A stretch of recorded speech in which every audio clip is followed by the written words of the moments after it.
Продолжуваме со транспарентна и неселективна поделба на државното земјоделско земјиште на вистинските земјоделци.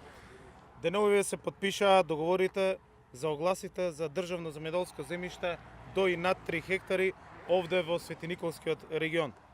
За огласот за површините во Светиниколско за над 3 хектари се склучија 8 договори со површина од 714 хектари. 7 од овие договори се за едногодишни култури, еден е договор за оранжерија. На објавениот оглас во Светиниколе за површините до 3 хектари, кој што беше наменет за локалното население и за помалите земјоделци, се склучија 120 договори за закуп за површина од 282 хектари за генерално едногодишни култури. Површините за до и над 3 хектари за кои не се склучени договори, повторно ќе биде објавен оглас. Претходно земјиштето се објавувало како 4 географски целини, од кои што досега само за 2 географски целини се склучени договори. За прв пат сега ова земјиште го поделивме во блокови, а целта е повеќе субјекти да дојдат до земјоделско земјиште и да склучат договори.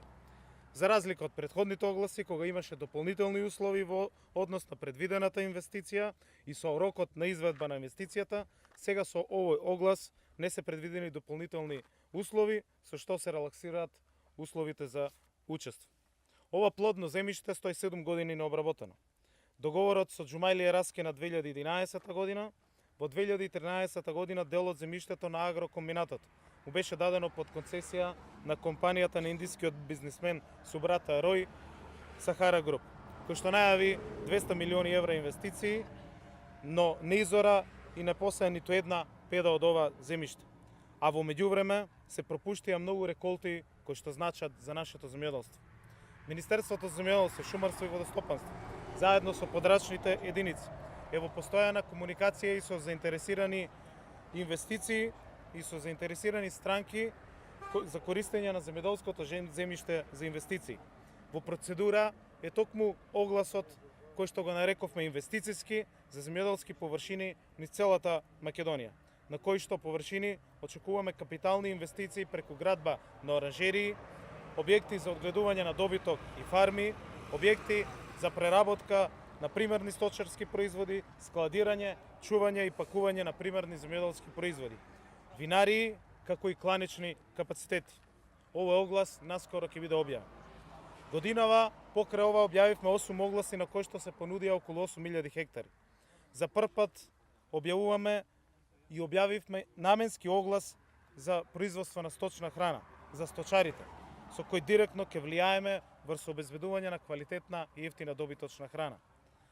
Во овој период се спроведува ревизија и се ослободија околу 24.000 хектари земја.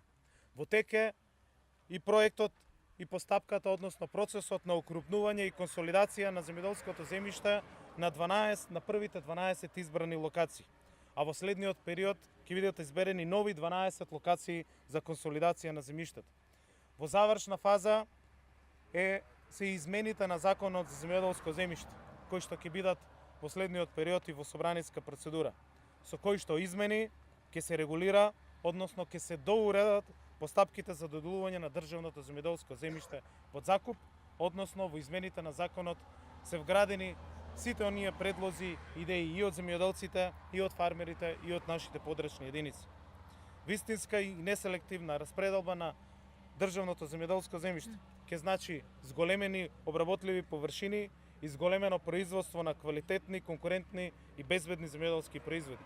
Сите мерки на Министерството за земјоделство, шумарство и водостопанство во делот на земјишната политика се во насока секој еден хектар обработливо земјиште да биде во рацете на вистинските земјоделци. Благодарам.